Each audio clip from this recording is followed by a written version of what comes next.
सभी स्टूडेंट है, आप सभी स्टूडेंट के लिए बहुत ही अच्छी गुड न्यूज़ जो है, बिग ब्रेकिंग न्यूज़ जो है, अपडेट जानकारी निकल कर आ रहा है। छत्तीसगढ़ में बीएड और डीएलएड वाले स्टूडेंट के लिए 1 दिसंबर से नया नियम जो है लागू होने वाला है। बिग ब्रेकिंग न्यूज़ जो है, अपडेट भर्ती अपडेट जो है निकल के आया। आप लोगों को बताना चाहता हूँ कि बिना टेट यानी कि टीटी एग्ज़ाम दिए भी आप जो बन सकते हैं शिक्षक। तो आप सभी स्टूडेंट के लिए बहुत बड़ी खुशखबरी है, क्योंकि छत्तीसगढ़ में शिक्षक बनने के लिए आपका जो है टेट एग्ज़ाम जो है क्वालिफाई होना इंपॉर्टेंट होता है। टीचर एलिजिबिलिटी टेस्ट है, यदि आपका टेट एग्ज़ाम जो है क्वालिफाई नहीं है तो आप जो है टीचर्स नहीं बन पाएंगे। लेकिन आप लोगों को बता देना चाहता हूँ कि अब आप जो है बिना टेट एग्ज़ाम दिए भी छत्तीसगढ़ में जो है टीचर बन सकते हैं। तो बीएड करने वाले स्टूडेंट आप बेरोजगार नहीं रहेंगे। हर महीने आप लोगों को 21,000 रुपये जो है सैलरी दिया जाएगा। ये काफ़ी महत्वपूर्ण जो है अब भर्ती अपडेट्स आप सभी स्टूडेंट के लिए और आप सभी स्टूडेंट के लिए बहुत ही अच्छा फैसला लिया गया है कि बीएड वाले और डीएलएड वाले स्टूडेंट के लिए 1 दिसंबर से नया नियम लागू होने वाला है। जिसके अकॉर्डिंग क्या होगा, अब कोई भी स्टूडेंट जो है बेरोजगार नहीं रहेंगे। 21,000 रुपये आपको जो है पर मंथ सैलरी के तौर पर दिया जाएगा। तो ब्रेकिंग न्यूज़ से भर्ती अपडेट, तो बिना टेट एग्ज़ाम। और अभी जो है छत्तीसगढ़ में शिक्षक के 12,489 पदों पर भर्ती रिक्वायरमेंट्स निकला था। उसमें आपका सीजी टेट एग्ज़ाम्स हुआ था। सीजी टेट का एग्ज़ाम 18 सितंबर को हुआ और उसके बाद 6 अक्टूबर को मॉडल आंसर आई। उसके बाद 21 अक्टूबर को सीजी टेट का रिजल्ट जो है जारी हुआ। लेकिन काफ़ी स्टूडेंट जो है बहुत ज़्यादा परेशान थे कॉम्पिटिशन एग्ज़ाम्स की तैयारी के, लेकिन उनका सिलेक्शन जो है नहीं हो पाया, क्योंकि आप से हर एक स्टूडेंट बहुत अच्छे से मेहनत करते हैं, तैयारी करते थे। उनमें से सिर्फ बहुत ही कम स्टूडेंट का ही सिलेक्शन जो है देखने को मिलता है और हो पाता है। तो सिर्फ 4.5 लाख स्टूडेंट ने एग्ज़ाम दिया, उसमें सिर्फ 75,000 स्टूडेंट ही सीजी टेट एग्ज़ाम्स को क्वालिफाई कर पाए, बाकी स्टूडेंट क्वालिफाई नहीं कर पाए। तो कोई बात नहीं, आप जो है बिना टेट एग्ज़ाम दिए भी गेस्ट टीचर के रूप में बच्चों को एजुकेट कर सकते हैं, बच्चों को जो है पढ़ा सकते हैं, जिसका बेनिफिट्स और उसका फ़ायदा आप लोगों को मिलने वाला है। लेकिन जिनका यदि सीजी टेट एग्ज़ाम जो है क्वालिफाई हो गया, वो स्टूडेंट जो है अब शिक्षक भर्ती परीक्षा एग्ज़ाम्स की तैयारी करना सीधा जो है शुरू कर सकते हैं। और यदि आप अभी से शिक्षक भर्ती परीक्षा की तैयारी करेंगे तो आपका निश्चित रूप से आपका सिलेक्शन जो अवश्य रूप से हो पाएगा। तो मैं आपको बताता हूँ सिलेबस और एग्ज़ाम पैटर्न के बारे में, ताकि आप लोगों को बेहतर जानकारी जो है समझ में आ सके। तो छत्तीसगढ़ में शिक्षक भर्ती परीक्षा के सिलेबस और एग्ज़ाम पैटर्न की बात करें तो आपके एग्ज़ाम में कुल 150 प्रश्न जो है 150 प्रश्न जो है पूछे जाते हैं। प्रत्येक प्रश्न जो 1 अंक के होते हैं और इसके साथ माइनस मार्किंग भी होता है, 1/4 होता है। निगेटिव मार्किंग यानी कि ऋणात्मक मूल्यांक है। तो बाल विकास एवं शिक्षा शास्त्र से आपके एग्ज़ाम में 30 अंकों के 30 प्रश्न पूछे जाते हैं। सामान्य हिंदी से 25 अंकों के, सामान्य अंग्रेजी से भी 25 अंकों के, गणित और विज्ञान से 30 अंकों के, सामाजिक अध्ययन से 20 अंकों के, कंप्यूटर से 10 अंकों के और सामान्य ज्ञान से भी 10 अंकों के। तो इस तरह से 150 प्रश्न आप लोगों को एग्जाम में पूछे जाएंगे। तो बाल विकास एवं शिक्षा शास्त्र की बात करें तो इसमें आपकी विकास की अवधारणा एवं उसके सीखने से संबंध, बच्चों के विकास के सिद्धांत, परिप्रेक्ष्य एवं अभ्यास, सीखने में कठिनाई, विकलांगता आदि से संबंधित बच्चों के शिक्षण से संबंधित प्रश्न जो है एग्जाम्स में पूछे जाते हैं। इसके साथ हम बात करें हिंदी के, तो हिंदी में आपका स्वर, व्यंजन, अक्षर, वर्तनी, संज्ञा, समास, मुहावरे, लोकोक्तियाँ, अपठित गद्यांश, ये सभी आपके जो है हिंदी के व्याकरण में पूछे जाते हैं। तो हिंदी की तैयारी यदि आप करना चाहते हैं तो इसके लिए आपको जो है दिल्ली आईएएस एकेडमी का बुक लेना है। यदि आप दिल्ली आईएएस एकेडमी के बुक से हिंदी की तैयारी करते हैं तो आपका हिंदी की तैयारी जो है बहुत अच्छे से हो पाएगा और आपको संपूर्ण हिंदी के नॉलेज भी देखने को मिलेगी। इसके साथ हम बात करें इंग्लिश के, तो इंग्लिश में आपका जो है ग्रामर काफ़ी ज़्यादा इंपॉर्टेंट होता है। ग्रामर्स में आपका noun, pronoun, tense, voice, narration, conjunction, preposition, article, degree, question tag, one word substitution, subordinate, coordinate, finite verb,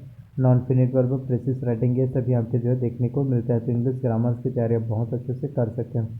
इसके साथ हम मैथ्स की बात करें तो इसमें आपका घातांक, बीजीय, व्यंजक, गुणनखंड, समीकरण, श्रेणी, अभ्यास, अनुपात एवं समानुपात, प्रतिशत, जन्म मृत्यु दर, जनसंख्या वृद्धि दर, समय तथा दूरी, रेखा तथा कोण, समतलीय आकृति, सांख्यिकी, ये सभी आपके जो है मैथ से, गणित से प्रश्न पूछे जाते हैं।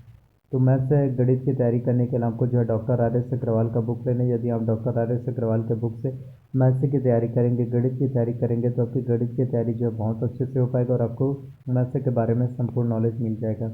इसके साथ हम बात करें रीजनिंग के, तो रीजनिंग में आपका जो है तार्किक, लॉजिक वाला वस्तुनिष्ठ अंकगणित पूछे जाता है। तो रीजनिंग के लिए आपको अरिहंत का मास्टर रीजनिंग लेना है, जिसमें आपको वर्बल, नॉन वर्बल, एनालिटिकल, ये सभी जानकारी दिया रहता है। अब बात करें हम साइंस के, तो साइंस में आपका बल एवं गति, वाष्पन, सुचालक, कुचालक, प्रकाश के स्रोत, ध्वनि के प्रकार, ध्वनि संचरण, चुंबक के गुणधर्म, विज्ञान एवं प्रौद्योगिकी, दैनिक जीवन में विज्ञान का महत्व, कोशिका, कोशिका विभाजन, मानव शरीर के विभिन्न अंग तंत्र, जिसमें आपका जैविक, अजैविक घटक, सूक्ष्म जीवों से फैलने वाले रोग, जिसमें आपका खसरा, डिप्थीरिया, हैजा, टाइफाइड रोगों से बचाव, संतुलित भोजन, ये सभी पूछे जाते हैं। तो साइंस के लिए आप जो दृष्टि है इसका क्विक बुक ले सकते हैं। इसके साथ हम बात करें सामाजिक अध्ययन के, जिसमें आपका भारतीय समाज एवं संस्कृति, मौर्य साम्राज्य तथा गुप्त साम्राज्य, भक्ति और सूफी आंदोलन, मुगल साम्राज्य, इनसे संबंधित प्रश्न जो है पूछे जाते हैं। आप कंप्यूटर्स के, तो कंप्यूटर्स में आपका कंप्यूटर के उपयोग, कंप्यूटर के प्रमुख भाग जिसमें आपका CPU, input device, output device के बारे में जानकारी, प्रिंटर के प्रकार जिसमें आपका और dot matrix printer, digital printer, इन सभी प्रकार की प्रिंटर्स की जानकारी आएगा। ऑपरेटिंग सिस्टम के बारे में जानकारी जिसमें MS windows, MS DOS operating system, internet के उपयोग, एंटीवायरस के उपयोग, मल्टीमीडिया के उपयोग, CD DVD की जानकारी, गूगल यूट्यूब की जानकारी, इन सभी चीज़ों के बारे में जानकारी जो है पूछे जाते हैं। तो कंप्यूटर्स की तैयारी यदि आप करना चाहते हैं तो इसके लिए आपको जो है परीक्षा मंथन कंप्यूटर एक परिचय लेना है। तो परीक्षा मंथन कंप्यूटर एक परिचय, अगर इससे आप एग्ज़ाम की तैयारी करेंगे तो आपकी कंप्यूटर्स की तैयारी जो है बहुत अच्छे से हो पाएगा और आपको जो है कंप्यूटर्स के बारे में जो है संपूर्ण नॉलेज जो है, अप टू डेट नॉलेज जो है देखने को मिल जाएगा। और सामान्य ज्ञान की बात करें तो संविधान, तो संविधान की तैयारी यदि आप करना चाहते हैं तो इसके लिए आपको JM लक्ष्मीकांत के भारतीय राज्य व्यवस्था लेना है, जिससे आपकी संविधान की तैयारी जो बहुत अच्छे से हो पाएगा। अब बात करें हम छत्तीसगढ़ की सामान्य जानकारी के, तो इसमें जो है छत्तीसगढ़ की सामान्य जानकारी पाने के लिए आपको जो है competition academy Hariram Patel sir का आपको बुक लेना है, जिसमें छत्तीसगढ़ के इतिहास, छत्तीसगढ़ की संस्कृति, छत्तीसगढ़ के उद्योग, शिक्षा, प्रशासनिक ढांचे, इन सभी चीज़ों के बारे में छत्तीसगढ़ से प्रश्न जो है पूछे जाते हैं। तो इन सभी से जो है तैयारी कर सकते हैं। तो आपके आने वाले समय में जो है 12,489 पदों पर नई भर्ती, नई गवर्नमेंट जॉब वैकेंसीज आप लोगों के लिए आने वाला है। तो बस आप लोगों को एग्ज़ाम्स की तैयारी में जुट जाना है, एग्ज़ाम्स की प्रिपरेशन अच्छे से करना है, तैयारी करना है, ताकि आपका सिलेक्शन जो है हो जाए और कोई भी कंपटीशन एग्ज़ाम जो है मुश्किल नहीं होता, सभी चीज़ें जो है आसान है। अगर आप उसके लिए उस लेवल की जो है मेहनत करने के लिए तैयार है, रेडी है, तो आपका सिलेक्शन जो है डेफिनेटली अवश्य रूप से हो पाएगा। तो बस अपना 100% दीजिए और आपका सिलेक्शन जो है अवश्य रूप से हो पाएगा। तो प्लीज़ ऐसे ही मेहनत करते रहिए और आपको उसका एक बेहतर रिज़ल्ट जो है मिलने वाला है। तो जितना ज़्यादा आपका स्ट्रगल रहेगा, जितना ज़्यादा आप मेहनत करेंगे, उतना ही ज़्यादा आप लोगों को रिज़ल्ट जो है एक बेहतर रिज़ल्ट जो है देखने को मिल पाएगा। तो बस मेहनत कीजिए, आपका सिलेक्शन जो है अवश्य रूप से हो पाएगा। तो प्लीज़ अगर वीडियो आप लोगों को अच्छा लगा, पसंद आया, तो प्लीज़ वीडियो को लाइक कीजिए। चैनल पर नए हैं तो प्लीज़ चैनल को सब्सक्राइब कर लीजिए, साथ में बेल नोटिफिकेशन को भी ऑन करके रख लीजिए। और आपका यदि कोई भी डाउट्स, आप मुझसे कुछ भी चीज़ प्रश्न पूछना चाहते हैं तो आप जो है कमेंट कर सकते हैं और आप सभी के कमेंट का मैं रिप्लाई जो है अवश्य करूँगा। तो इसी तरह से मेरे चैनल पर आप सभी स्टूडेंट के लिए यानी गवर्नमेंट जॉब वैकेंसी से रिलेटेड आप लोगों के लिए वीडियोस लेकर आता रहूँगा। तो प्लीज़ वीडियो को ज़्यादा से ज़्यादा शेयर कीजिए। धन्यवाद। कोई डाउट्स हो तो कमेंट करना। मिलते हैं किसी नए वीडियो में। धन्यवाद आप सभी का।